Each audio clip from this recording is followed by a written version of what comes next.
Alors, en ce moment, nous travaillons sur le commerce international et bien, l'OMC, véritable institution régulatrice des échanges. Alors, l'OMC remplace le GATT, suite à la conférence de Marrakech.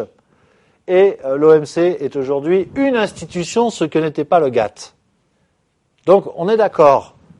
Il y a un accord qui s'appelle le GATT 47 qui va se développer avec les cycles de négociation. Et puis, à partir de 1994, on va décider que ça va s'appeler l'OMC. Dans le passage entre les deux, il y a une dimension supplémentaire. C'est qu'on a créé une institution. L'OMC est une institution, le GATT n'en est pas une. Avec un siège permanent, avec des membres permanents.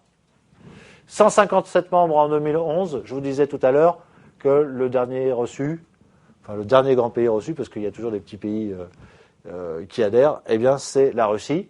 Et la Chine a adhéré il y a simplement quelques années. Donc aujourd'hui, vous avez la quasi-totalité du commerce mondial qui est le fait des membres du GATT. Alors, quels sont les deux rôles de l'OMC? Comme le GATT, ni plus ni moins, promouvoir le libre-échange. Il y a bien continuité. Mais deuxième rôle, le respect des règles du commerce. Ça devient un gendarme et une institution judiciaire, le GATT. À l'intérieur de l'OMC, il y a une partie de l'organisation qui s'appelle l'ORD, qui veut dire l'organisation de règlement des différends, l'organisme de règlement des différends. Et les différends, ce sont précisément les conflits entre les nations ou entre nations et zones de libre-échange, ou entre zones de libre-échange, ou entre nations et entreprises. Donc il peut y avoir des conflits de nature différente. Pouvoir de décider et de faire appliquer des sanctions. Alors là aussi, c'est extrêmement original la manière qu'a choisi l'OMC de réprimer les infractions aux règles de fonctionnement de l'institution. Alors d'abord, on fait une enquête. Par exemple, les Américains portent plainte devant l'OMC parce que l'Union européenne interdit les hormones dans la viande. Donc voilà, le dossier est déposé. Et là, il y a une enquête qui est faite. Il y a 3 membres désignés parmi les pays qui sont là, par les pays membres de l'OMC, qui vont tenir une sorte de commission permanente, qui vont enquêter et qui vont décider. En l'occurrence, sur le problème soulevé, l'Union européenne va être condamnée. L'Union européenne n'a pas à interdire les hormones dans la viande. Pourquoi n'a-t-elle pas à l'interdire? Parce que nul n'a prouvé que c'était dangereux pour la santé humaine. Donc en l'occurrence, on ne peut pas l'interdire. On ne peut pas obliger les Européens à avoir que du bœuf aux hormones, mais on doit laisser entrer ces produits et autoriser l'élevage avec l'utilisation d'hormones en Europe. Ce qu'on n'a jamais fait. En contrepartie, comme on ne le fait pas, on va donner le droit aux États-Unis, qui sont le plaignant et la victime, puisque l'Europe a été reconnue coupable, d'appliquer des sanctions. Et simplement, l'OMC va dire, voilà, on vous donne des bornes. Vous pouvez prendre jusqu'à 20 milliards de dollars, ou je ne sais pas. Donc on va donner des bornes, et c'est à l'État de récupérer, en quelque sorte, ce qu'il estime être le manque à gagner, c'est-à-dire parfois de mettre des taxes de 100% sur le Roquefort, des choses comme ça. Donc c'est très efficace. C'est une autorisation donnée par l'OMC, par l'institution de l'OMC, aux pays qui sont victimes d'adopter des sanctions contre le pays récalcitrant. Donc là aussi, c'est un mode assez original de sanctions. Alors, le nombre de différends augmente d'année en année. Le problème, c'est que ça prend du temps. Souvent, les instructions, ça dure, c'est des problèmes compliqués. Imaginez, pour les hormones, arriver à prouver que les hormones dans la viande ne sont pas nocives pour la santé humaine, alors que les Européens, évidemment, brandissaient le principe de précaution. En disant, OK, on n'est pas sûr que ça fasse du mal à la santé humaine, mais nous, on a un principe, c'est que tant qu'on n'est pas sûr que ça ne fait vraiment pas de mal, eh bien, on s'abstient. Ça s'appelle le principe de précaution. Vous imaginez comme c'est difficile à arbitrer ce genre de problème. Parce qu'il est bien légitime que les Européens aient cette attitude. Il est aussi légitime que les Américains, qui mangent du bœuf aux hormones depuis les années 50, qui n'ont pas de problème de santé particulier, semble-t-il, par rapport à cela, eh bien, promeuvent ce type de produit. En fait, l'idée, c'est quoi?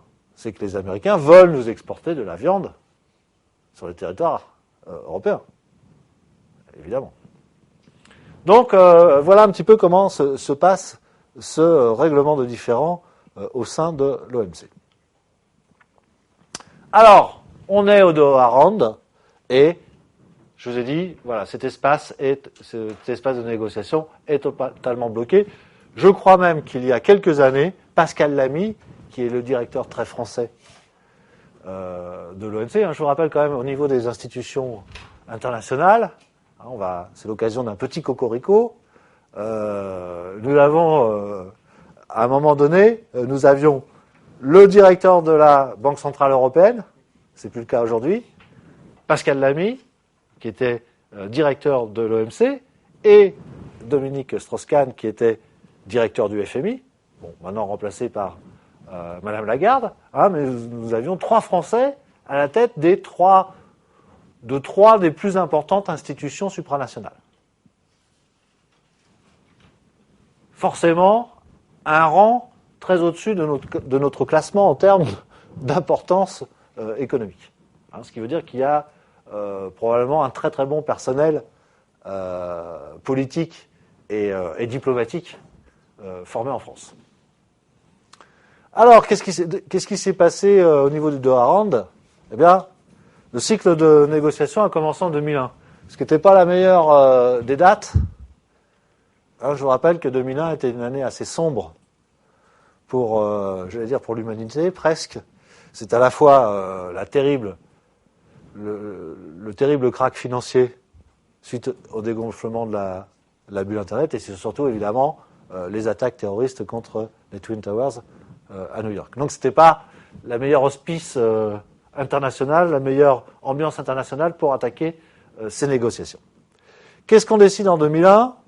Eh bien, on dit, voilà, on a tout fait pour l'industrie, ça marche bien, il n'y a plus de droits de douane, ok. Maintenant, voyons ce qui se passe au niveau de l'agriculture. Et là, c'est là où tout fâche, parce que s'il y a un secteur où tout est subventionné, où les prix ne représentent absolument pas les coûts de production, eh bien, c'est le secteur agricole. Avec 2 monstres qui s'affrontent, mais en même temps qui s'entendent, puisqu'ils dominent le reste du monde, c'est l'Union européenne et les États-Unis qui sont les 2 premiers exportateurs mondiaux de produits agricoles. Et qui subventionnent à mort leur production, leurs agriculteurs. Ça dépend, les Américains le font d'une manière beaucoup plus habile que nous, mais ça a la même importance. Et les victimes, c'est qui? Eh bien, c'est le reste du monde. Sauf qu'entre-temps, le reste du monde s'est développé. Entre-temps, la Chine, l'Inde ont émergé. Le Brésil, grand producteur de matières premières agricoles, s'est réveillé et se sont développés. Et ces gens-là se sont associés. Ils ont fait un club. Ça s'appelle le groupe de Cairns. Et ces gens, ils disent, attendez, vous Européens, vous Américains, vous arrêtez vos systèmes de subvention, vous ouvrez vos marchés à nos produits, comme vous l'exigez de nous, vous l'avez exigé de nous sur les produits industriels, etc. Vous faites ça. Si vous ne faites pas ça, tant que vous n'avez pas fait ça, nous ne touchons pas à un autre dossier de négociation. Et évidemment, le dossier de négociation qui suit, c'est quoi? C'est la libéralisation des échanges de services. Qui a intérêt à la libéralisation des échanges de services? Ceux qui en sont les principaux producteurs, c'est-à-dire l'Union européenne et les États-Unis. Et on en est là.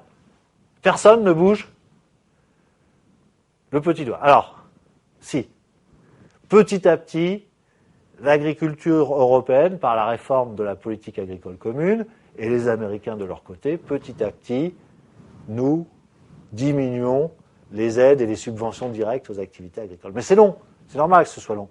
On ne peut pas du jour au lendemain dire aux agriculteurs, voilà, on vous a aidé, maintenant vous êtes plus. C'est socialement impossible. Donc, à voir. Les services, comme je vous le disais, alors, les services, il y a l'accès au marché. C'est terrible, enfin, je veux dire, essayez de proposer des services d'éducation en Allemagne, et vous verrez comment vous serez reçus. On est dans l'Union européenne. Pourquoi ? Parce que les services sont très spécifiques nationalement. L'éducation en France, en Allemagne, en Grande-Bretagne, en Espagne, en Italie, c'est très très différent. Donc, il y a des barrières extrêmement importantes. Sans parler que généralement, on n'est même pas au courant qu'il y a des offres, des marchés publics sur les services, etc.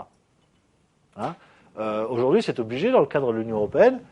Quand, par exemple, le ministère de l'Éducation nationale veut créer un campus numérique, si le projet dépasse une certaine somme, il est obligé de faire un appel d'offres européen.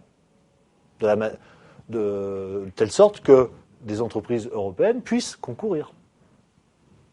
Mais ce n'est pas le vrai pour le reste du monde, qui sont systématiquement écartés, effectivement, des marchés des services. Donc l'accès au marché d'une manière générale, la propriété intellectuelle, donc le respect de la propriété intellectuelle, la lutte contre la contrefaçon, donc vous voyez bien que là, c'est encore nos intérêts qu'il y a là. Qui se fait piller la propriété intellectuelle ? Ceux qui la possèdent. Qui la possèdent aujourd'hui ?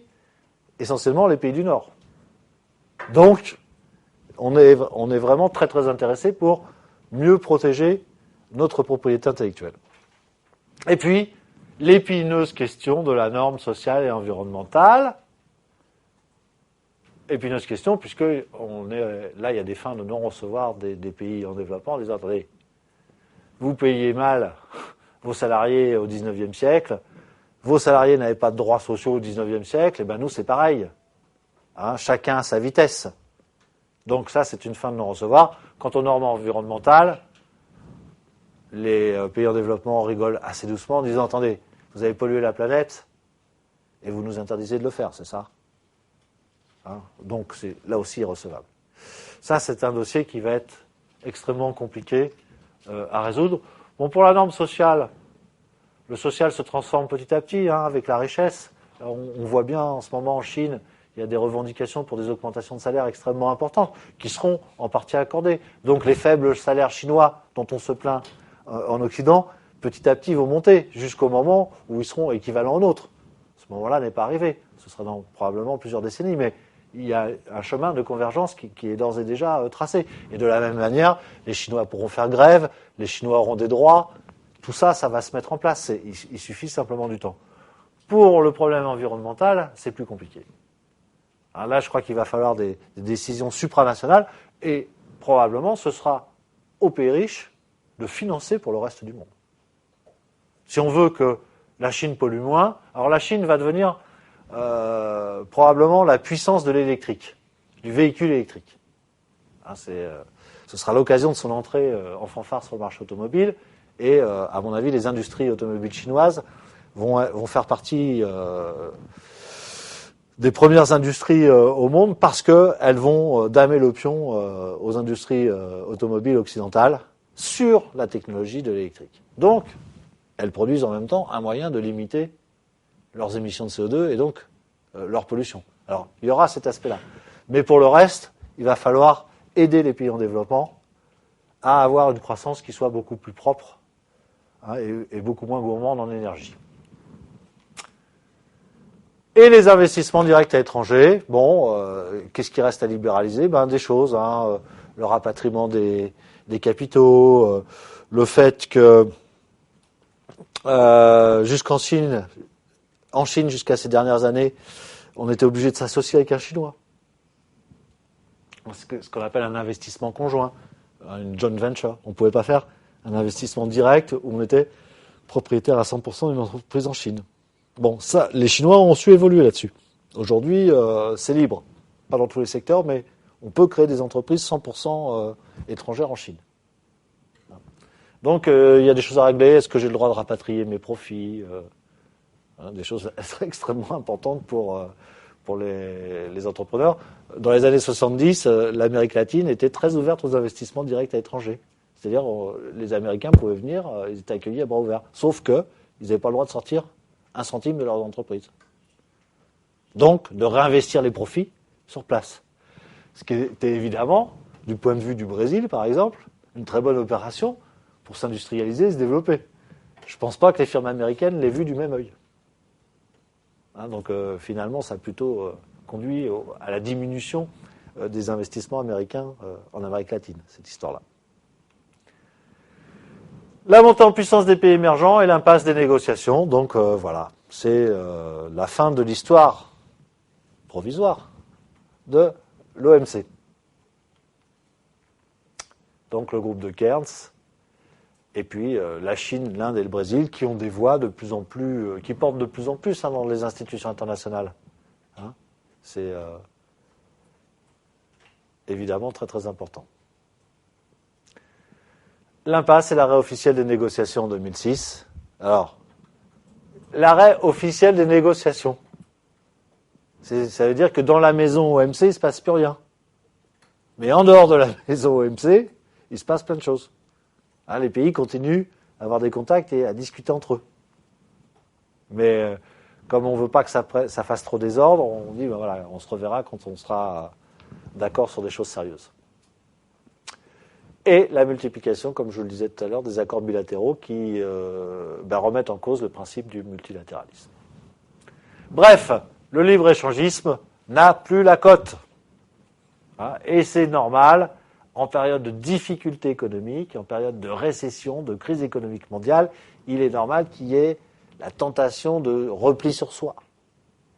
Et quand tout va bien, au contraire, il y a des velléités d'ouverture extrêmement importantes. C'est ce mouvement-là, on va le retrouver dans l'histoire économique. Là, c'est la principale conséquence donc, de la crise de 2008. Tendance au repli et à la protection. Politique, je disais nationaliste tout à l'heure, pas toujours, mais en tous les cas, de défense des emplois et des entreprises. On préfère le territoire aujourd'hui au développement international. C'est clair.